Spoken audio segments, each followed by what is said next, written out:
Om Namo Bhagavate Vasudevaya. Om Namo Bhagavate Vasudevaya.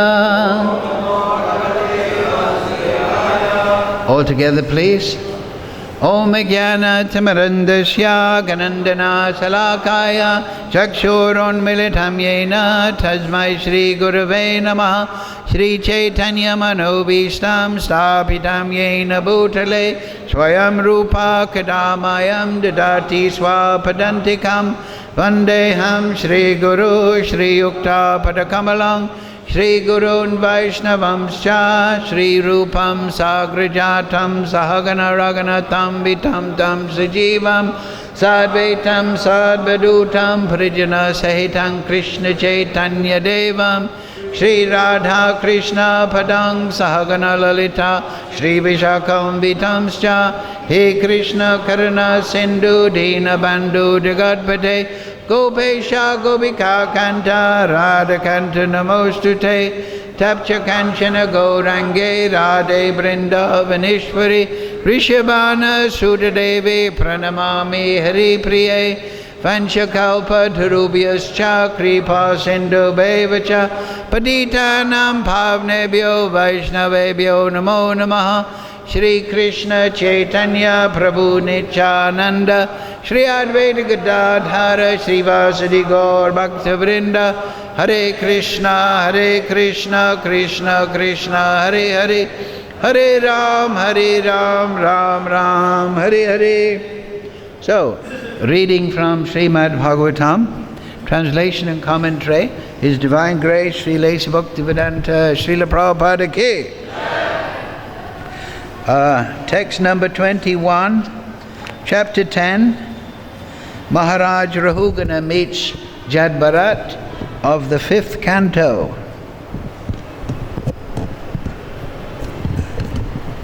So, please repeat. Dristaha Shramaha Karmata Atmano Vai Batur Gantur Bhavatas Chanumanye Yatha Sato Dhanya Yathati Abhavat Samula Ishto Vivahara Magaha Trista Shrama Karmata Atmano Vai Bhato Ganto Bhavatas Chanu Manye Yatha Sato Dhanna Yathayati Abhavat Samula Ishto Vavahara Magaha Drista Shrama Karmato Atmano Vai Bhator Gantor Bhavatas Chanu Manye Yatha Sato Dhanya Nyanyadi Abhavat Samula Ishto Vavahara Magaha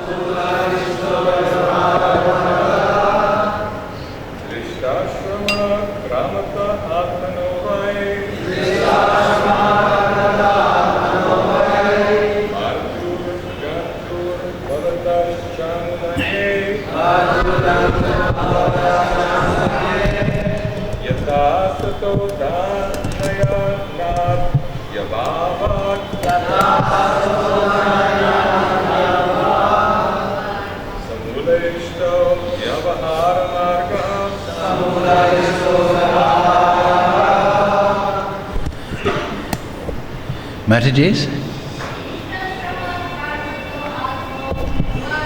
Dristaha Shrama Karmato Atmano Vai Bhator Gantor Bhavatas Chamunyanye Yatha sato janya yadi abhavat. Samula ishto vavahara magaha. Okay, please repeat. Dristaha is experienced by everyone. Shramaha, fatigue. Kamataha, from acting in some way.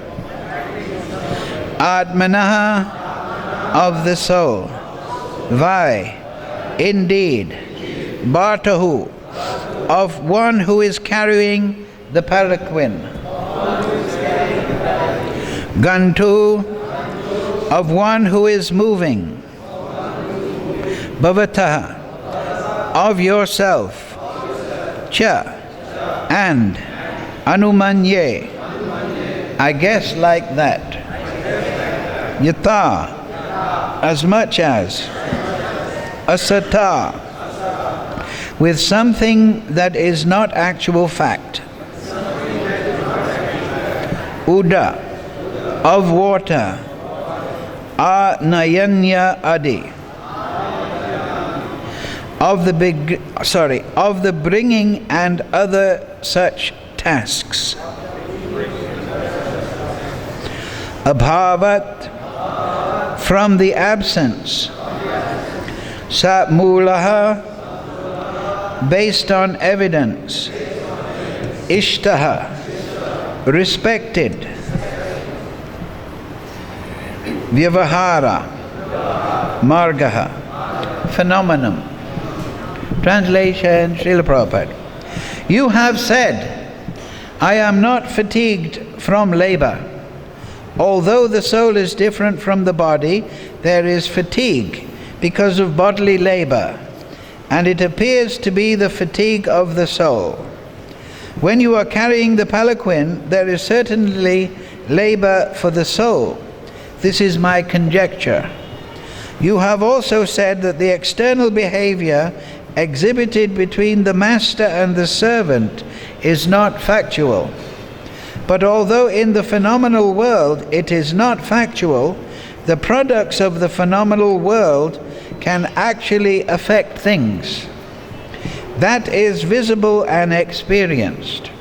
As such, even though material activities are impermanent, they cannot be said to be untrue. Please repeat. You have said, I am not fatigued by labor. Although the soul is different from the body. There is fatigue because of bodily labor. And it appears to be the fatigue of the soul.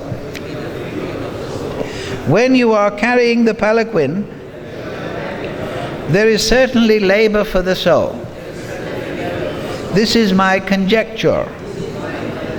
You have also said that the external behavior exhibited between the master and the servant is not factual. But although in the phenomenal world it is not factual, the products of the phenomenal world can actually affect things. That is visible and experienced. As such, even though material activities are impermanent, they cannot be said to be untrue. Purport, Srila Prabhupada. This is a discussion on impersonal Mayavad philosophy and the practical philosophy of the Vaishnavas. The Mayavad philosophy explains this phenomenal world to be false. But Vaishnava philosophers do not agree. They know that the phenomenal world is a temporary manifestation, but it is not false. A dream that we see at night is certainly false, but a horrible dream certainly affects the person seeing it. The soul's fatigue is not factual, but as long as one is immersed in the illusory bodily conception, one is affected by such false dreams. When dreaming, it is not possible to avoid the actual facts, and the conditioned soul is forced to suffer due to his dream. A water pot is made of earth and is temporary. Actually, there is no water pot, there is simply earth. However, as long as the water pot can contain water, we can use it in that way. It cannot be said to be absolutely false.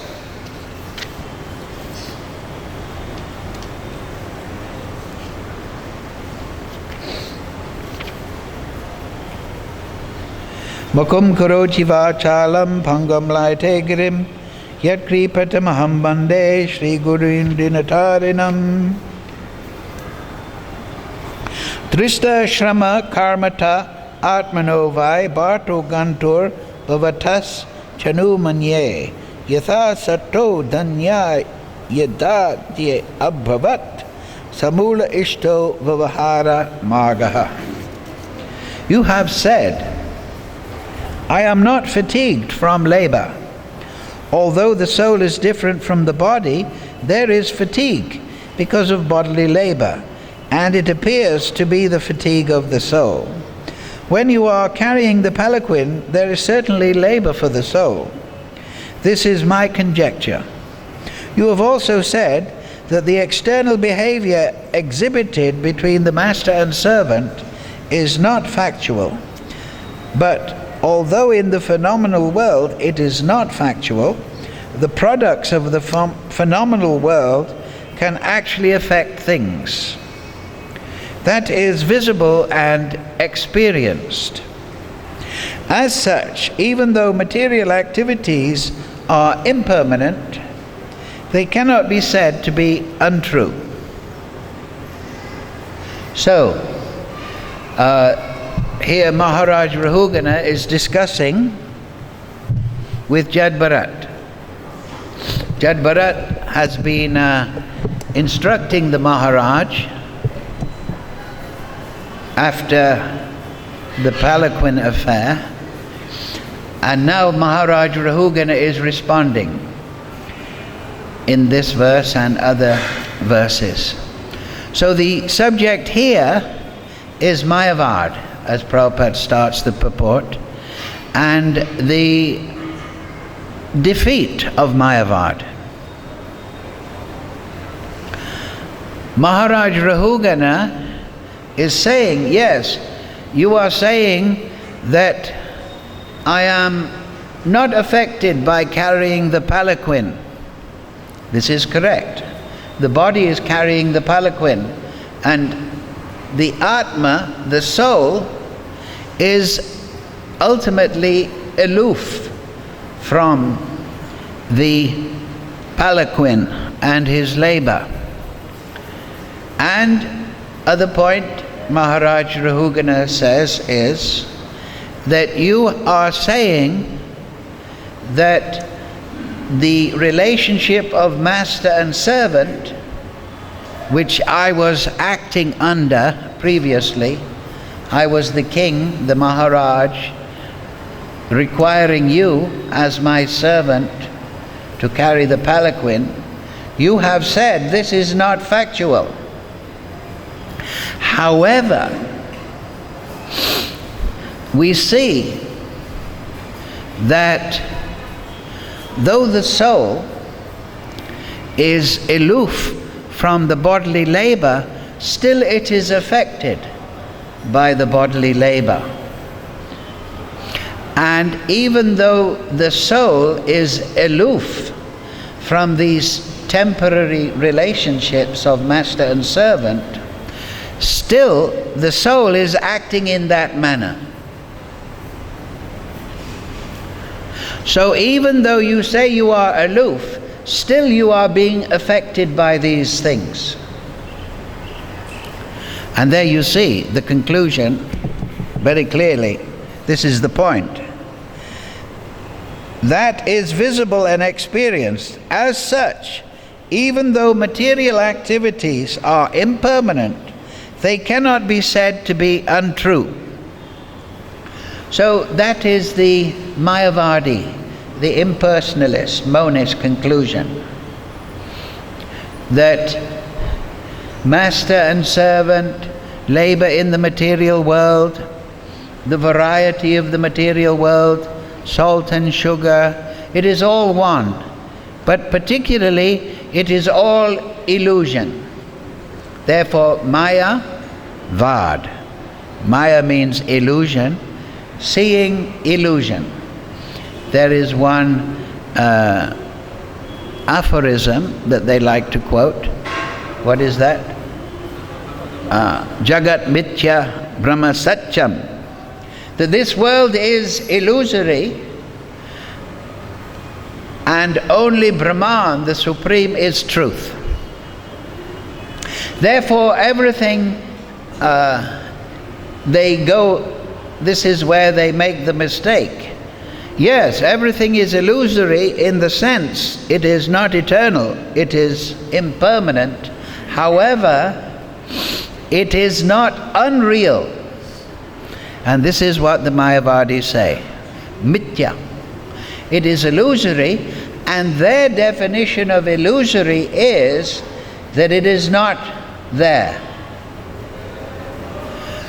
So this is very hard, incomprehensible, right? Unreasonable. And it is not supported by the Vedic literature. You may say, yes, I am carrying the palanquin. I am not carrying the palanquin because it's an illusion, but still you're being affected. As it is said here, it is real and experienced. You may say that now you are the king and I am the servant, and this is illusion, but you cannot say it is unreal. You cannot say it is not an experience.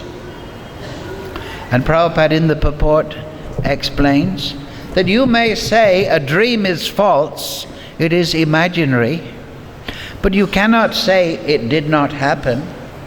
You did not affect, you were not affected by the experience.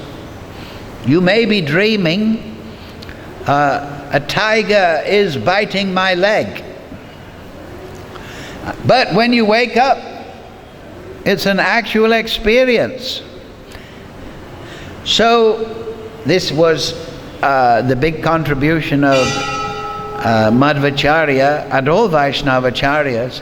They say that yes, Jai Ho, Shri Shri Gaurnitai, Shri Guru Parampara, Krishna Balaram, Radhasham Sundar Lalit Vishaka, Shalagram Maharaj, Giri Govardhan, Gomata, Tulsi Maharani, Shri Guru Parampara Ki Jai. So, the Mayavadi philosophy is, as it says in Padma Puran, Mayavadam asakshastram prajnanam bodham uchyate. It is asakshastra. It is impious. It is non-eternal. It is a phenomena. It is a misinterpretation of reality. And this is the key point, and that's why it's being dealt with in this verse. That yes, it is illusory because it is temporary. And as Krishna explains to Arjuna in the Gita, that which is reality is permanent. That which is sat endures. It does not dissipate. But that which is illusory has no endurance. So it is the mirror opposite. However, you cannot say that just because something does not endure, it does not exist. Just like this table, one day it will become dust, it will fall into the earth, it may become burnt, whatever. So temporarily it is existing, But you cannot say it does not exist. It is false. That is a bridge too far, a step too far. That is a misinterpretation. Therefore, ashakshastram, it is impious because it is not presenting truth. It is not presenting sat. Sat means truth. Truth is eternal. It is presenting a misrepresentation of reality. Mayavadam ashakshastram prashyanam bodham uchate. This is what Lord Shiva explains. That I have been ordered, Devi is talking to his wife, Parvati, to spread this impious philosophy of Mayavad in the Kali Yuga, under the direction of Vishnu.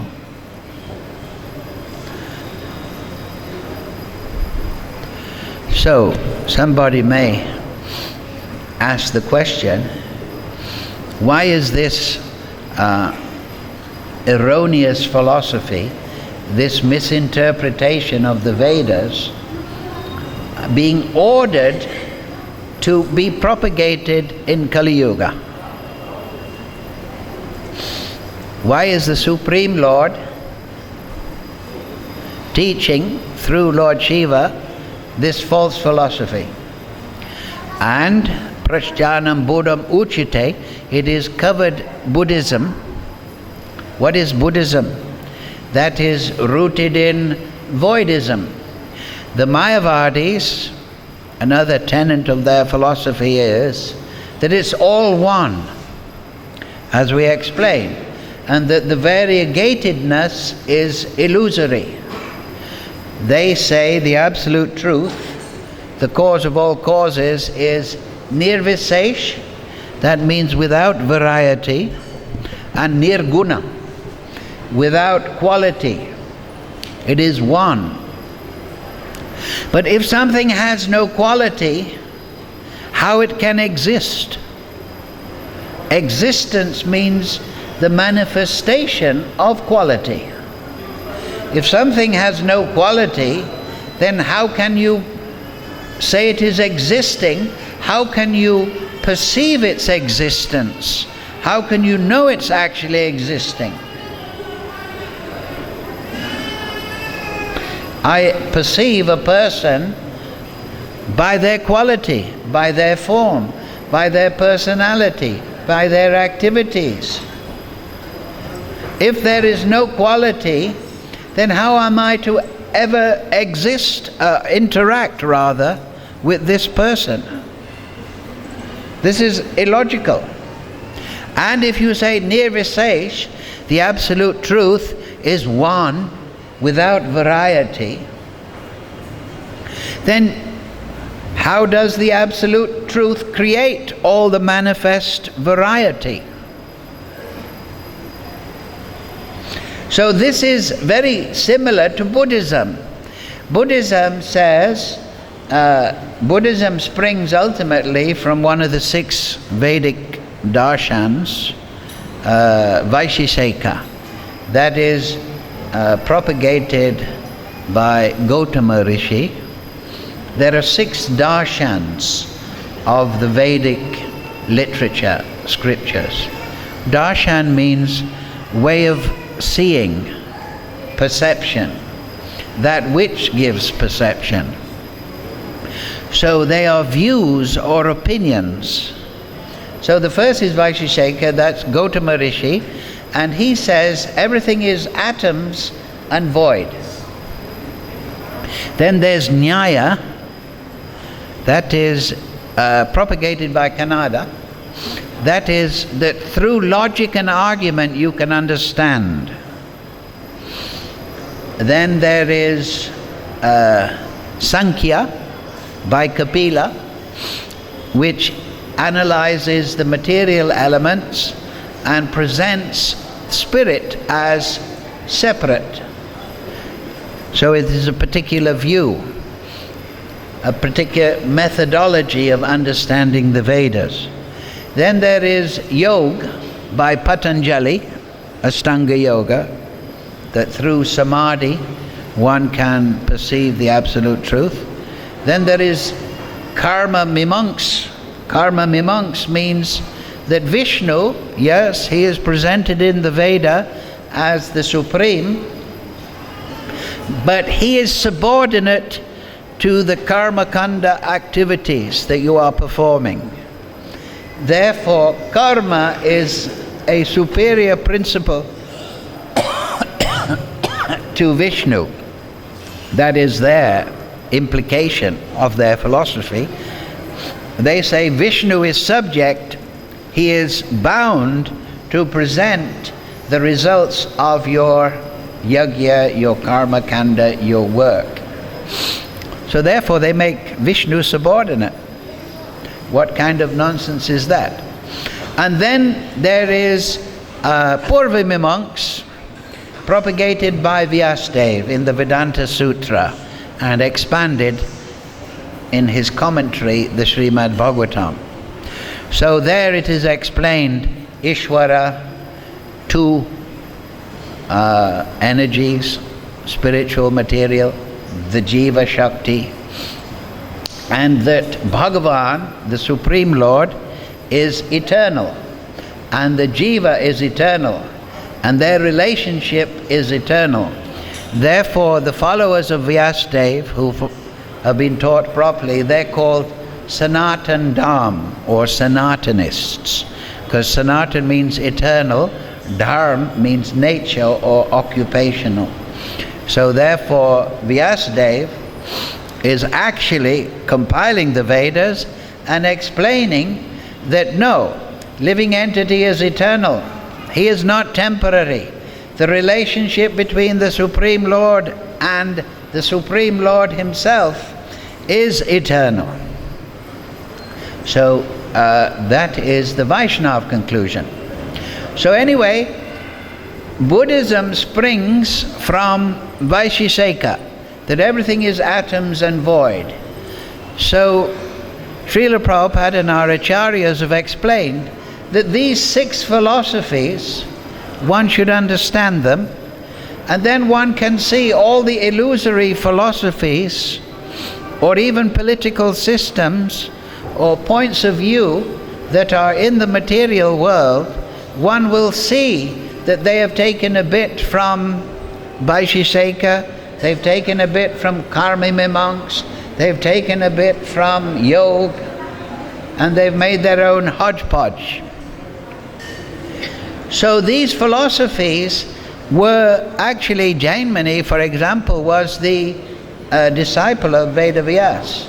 These philosophies have been actually assembled in one place so that they can be defeated. When we say Lord Shiva is ordered to present Mayavad philosophy, and we ask why? Well, Mayavad philosophy is always existent in the material energy. The root of it is the inability or the rebellion against the Supreme Person, the refusal to accept the supremacy of the Supreme Person.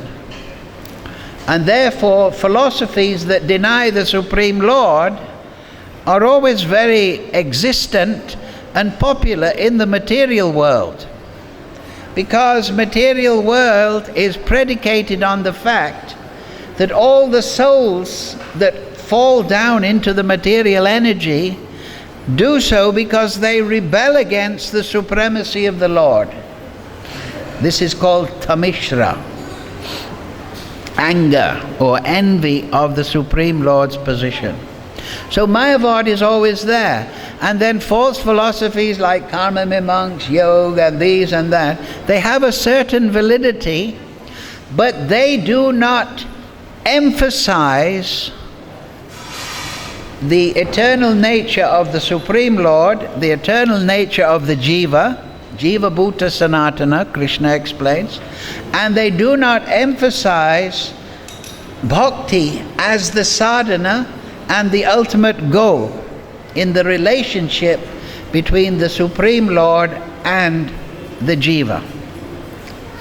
So, the sages and Lord Shiva, one reason these philosophies have been assembled in one place is so that they can be defeated by the Vaishnavas. This is one explanation. Lord Shiva, when he incarnated or avatared as Shankaracharya, he assembled all the Mayavadi arguments in his Sharika Bhashya, his commentary. And there, the Vaishnavacharyas that came subsequently, such as Madhvacharya, Ramanujacharya, and ultimately Sri Chaitanya Mahaprabhu, they appeared and then disassembled the Mayavad philosophy. For example, Madhvacharya, appearing in our Brahma Sampradaya, he wrote one book, 100 defeats, Satadushtini, 100 defeats of Mayavad philosophy. There he gives 100 arguments that defeat various points of Mayavad philosophy. So, Mayavad springs from Buddhism. Buddhism says, and that is also very existent now in Kali Yuga. Kali Yuga, hi upadruta, that people are misguided, manda, and unfortunate. There are so many false gurus in Kali Yuga, and they're all teaching these bogus philosophies.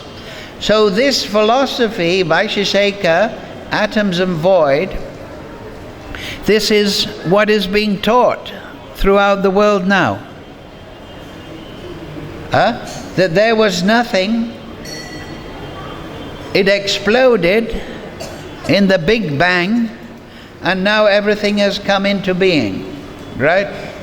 So anybody with a little sense will understand that if nothing exploded, that means nothing happened.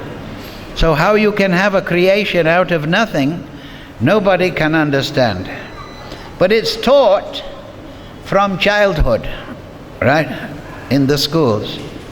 Or sometimes they change their idea.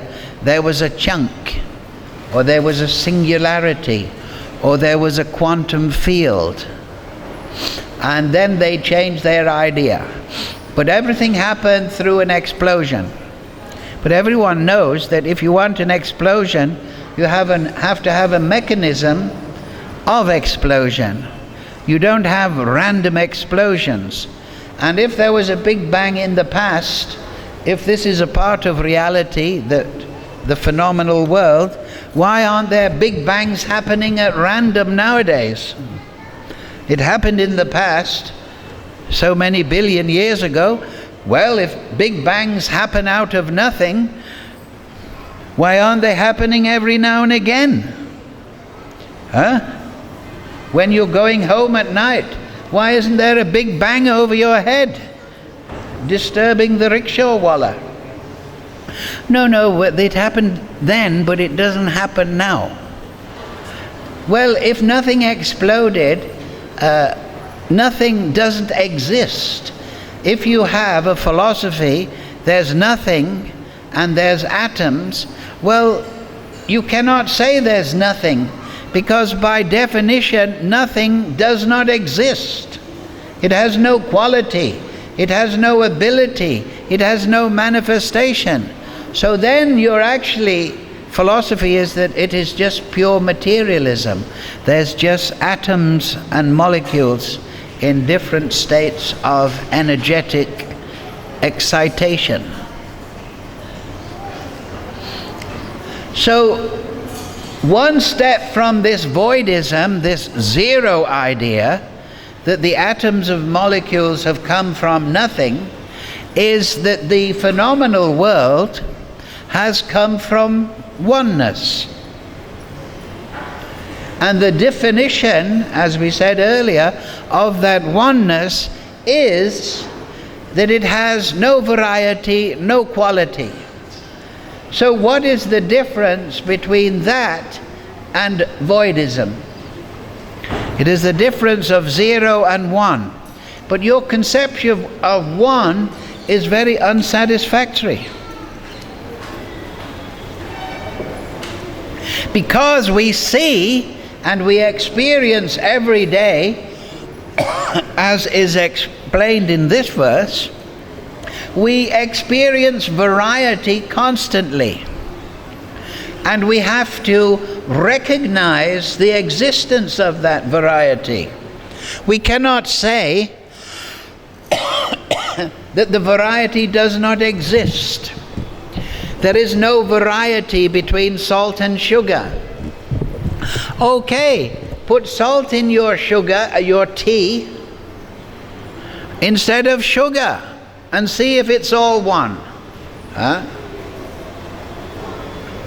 When you go to the bank, instead of signing a check and get it cashed, then shoot the teller and steal the money, and see if everyone says it's all one.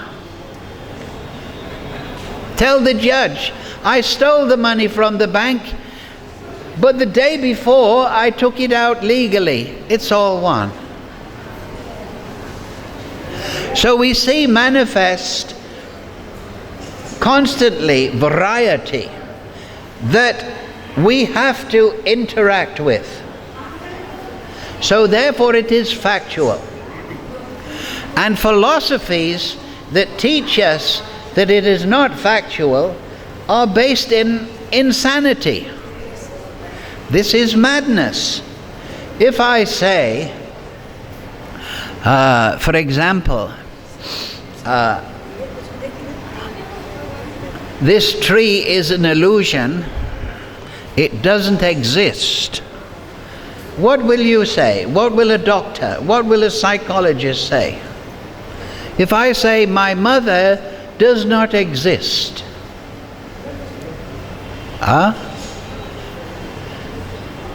then this is insanity. Right?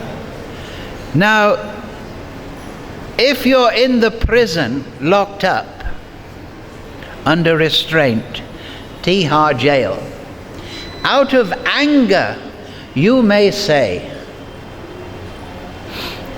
the government does not exist. But nobody will take you seriously. The government exists, and the proof is that you're stuck in the jail under lock and key. You're factually experiencing that which you are denying. So if you say that the absolute truth is monistic, without variety, without quality, you're factually denying everything that you're having to experience in the phenomenal world. Prabhupada uses in the translation 2 times, phenomenal world. So phenomena are those things that have an action, that are experiential, that you can experience. So another reason why this false philosophy is propagated, that is discussed by Srila Bhaktivinoda in Jaiva Dharma, and that is, well, another reason, other Shastra, it is explained, this is to bring on the conditions of Kali Yuga, to destroy the Vedic conclusion and bring on Kali Yuga. So you might wonder, why is that? Why is Kali Yuga? Because this is the age of Kali Yuga. So this is the fallen age. So according to the Supreme Lord's Leela, in this fallen age, the greatest mercy is available in the most simple way. So by destroying the variegatedness, the intelligence of the Vedic social system, this lays the groundwork for the simplicity and the superpotent process of sadhana given by Sri Chaitanya Mahaprabhu, which is Shravanam Kirtanam Vishnu, Smaranam Pada Sevanam, Archanam Bandhanam Dasyam Sakena. So this pushes aside the karma kanda and monism of the Vedas. It invalidates these and sets the ground rule or the fertile situation for Chaitanya Mahaprabhu's movement and the chanting of Hare Krishna, Krishna Krishna, Hare Hare, Hare Ram, Ram Ram, to become the center stage as the sadhana for Kali Yuga. Then Bhakti Vinod, he gives another reason, that Chaitanya Mahaprabhu, it is not exactly in the Jaiva Dharma, it's in another Shastra discussed by the Goswamis, that because society degrades in Kali Yuga because of Mayavad and Voidism, material science and Mayavadi philosophy, then in human form many Rakshas, Daitya, Asura take birth. Because in this society, it is extremely degraded society. Socially and physically, emotionally, everyone is in distress.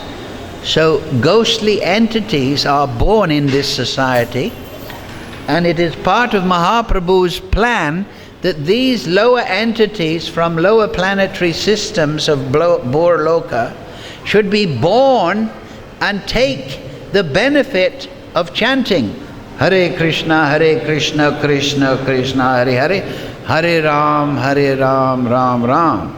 This is one of the reasons why Chaitanya Mahaprabhu is known as Patita Pavana. He's saving not just human beings, but he's saving Rakshasa and Asura, Daitya, Pishasha, Preta, that are born into this contaminated society of Kali Yuga. There again, another reason is given, Jaiva Dharma. Bhakti Vinod explains that, as you know from the Bhagavatam, Vedic literature, the Asuras are enviously disposed to the Devas, the Suras. They're always, just like Ravana, Hiranyakashipu, they're always trying to take over the administration of the material universe for their own enjoyment. Just like Duryodhana wanted to push aside Yudhisthira Maharaj. So the demoniac, they are always trying to push aside the Deva, the devotees. So there is a dialogue there in Jaiva Dharma where Bhakti Vinod explains that but they're always defeated in this endeavor. Why? Because Vishnu, Paritranaya Sadhunam, protects his devotees. So the Asura were looking. We're always trying to take over Swargaloka, take over the administration of the material universe and enjoy it, not employ it in bhakti, but employ it in our sense enjoyment, our sense of self-aggrandizement. But Vishnu is always protecting the Devas and re-establishing them. So where do they get this potency? They are getting their potency by worshipping Vishnu. And therefore Vishnu is favorable towards them. So we should also worship Vishnu, and in this way, this is Karma Monk's philosophy. You can see the distortion, and we will be able to then get the potency of Vishnu, which is supporting the demigods, and then defeat them. So the Mayavadi philosophy, though, was promulgated, assembled, to attract the asuras away from Sanatan Dham, away from Bhakti.